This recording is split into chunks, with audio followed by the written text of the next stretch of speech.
Oops. I guess the political establishment hasn't heard of the Streisand effect. After endless hollow scandals and pearl clutching, it seems as though the end result has only been good for Graham Platner. So good, in fact, that the entire grift is starting to fall apart at the seams, as the Republican ex-girlfriend is now turning on the New York Times. Probably because she saw the response online and in person, which didn't sound like what they wanted to hear. Does he have a problematic past? Yes, but I would rather have a redemption story than somebody telling you how wonderful they are, how much research they do, and yet they still make the wrong decision for the people of Maine. Would I date him? No, but it does play into his character, but we're not looking for perfection. We are where we are. We have a Senate that's controlled by the Republicans who are not holding this president in check, and that is a higher priority. Well, I think candidly the Democratic Party's come up short in a lot of ways in terms of like whitewashing our candidates and being so morally elitist and kind of entitled at times. We have to be willing to get dirty. His baggage is nowhere near their baggage. We're talking about people that are felons and people that take bribes. I really kind of think that we all have skeletons in our closet, and we've all made mistakes, especially when we're younger. And that was really a refrain we heard time and time again, this kind of redemption arc. We can, have faith and forgiveness, given that he might have changed his ways or improved his life. We are way more intelligent than the corporate media thinks we are. They don't seem to realize that radical action is exactly what we want in response to the insanely radical Trump administration. For some reason, they think that we want a squeaky clean, vetted, and approved corporate candidate instead of listening to the people when they say stuff like this. He's the best candidate by far, and probing into the minutia of his personal relationships when you don't do that for any other candidate is ridiculous. Is there anything that would change your mind at this point? Absolutely not. If we want folks that are representing us from the working class, they're not necessarily going to have a groomed and perfect political record coming into the politics. Even the Dems who are trying to demonize Platner are bowing out after that New York Times sorry-ass article. Insane that the vote blue no matter who folks took this much convincing, but, that's what happens when you operate in bad faith. Even a mole rat could see how one-sided this whole race has been so far, as even the ex-girlfriend with the allegations is turning on the media. This is the same ex-girlfriend who worked for the Heritage Foundation and Susan Collins. It's hard to say that we called it when literally everyone could tell that this was a setup immediately. Hilariously, though, the Republican ex who helped run cover for Kavanaugh is saying that she was the one who got set up here. Her Bible-length social media posts are repetitive and boring, but here's the best part. It dawned on me that this really was a setup all along. The journalists I trusted, who convinced me to share a story I never wanted to tell, methodically delayed and twisted this into a gift to the Platner campaign. She thinks this article was a gift to Platner? That the New York Times are, playing 40 chess to rally people against themselves and for Platner? This is a level of self-delusion and narcissism that I would honestly expect from a MAGA operative, especially one that's too stupid to see the New York Times as the centrist corpo shills that they very obviously are showing themselves to be. This was their response article to their main one. Amid mounting Democratic concern, Platner says his past is being weaponized.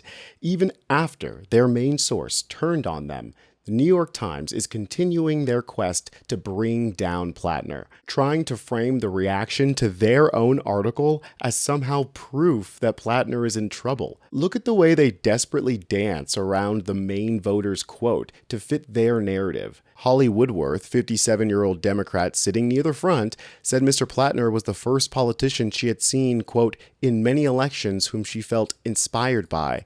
She said that the allegations had not shaken her support, and that they hadn't surprised her given how Mr. Platner had previously described going through a dark period after his military service.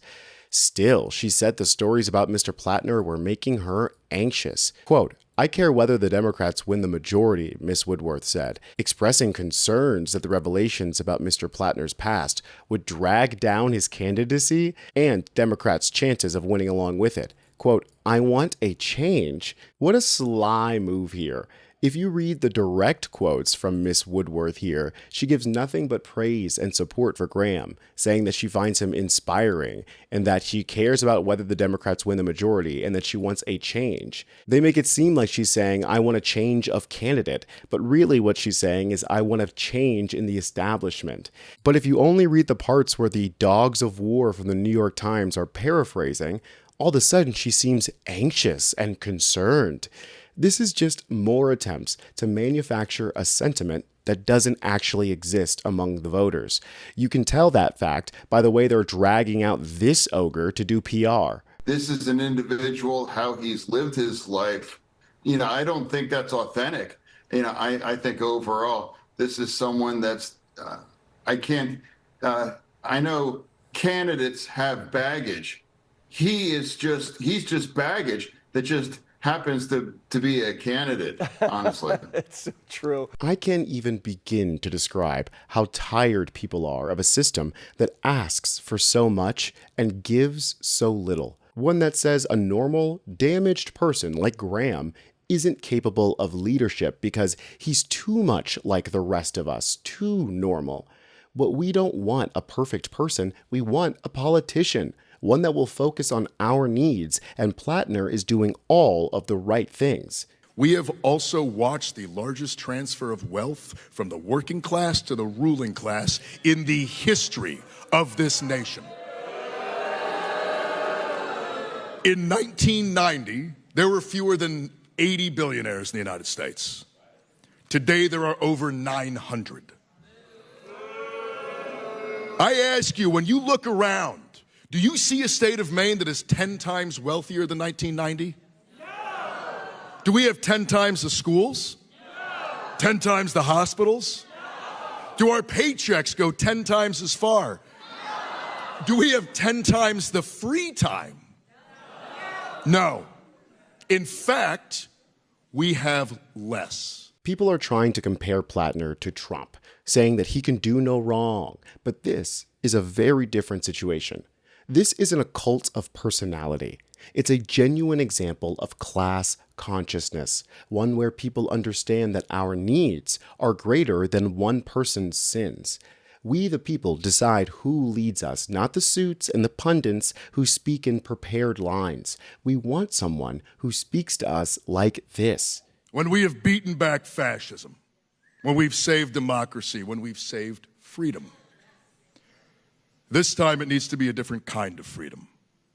Not merely a romantic freedom of individual rights, but a freedom that is real, that is material.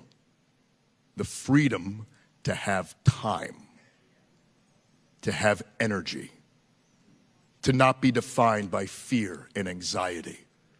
The freedom to take risks, start a business, make art, make music, fall in love, and raise a family. The freedom to live lives defined not by struggle and scraping by, but of dignity and fulfillment. It's no shock to me that people are flooding in with these massive donations to Graham's campaign after the New York Times hit piece. I'm excited, folks, because what we're witnessing is something that the left has been dreaming of for years. So subscribe to US Democratic Socialists so you don't miss a thing. I'm Tony Hinderman, and I'll catch you next time.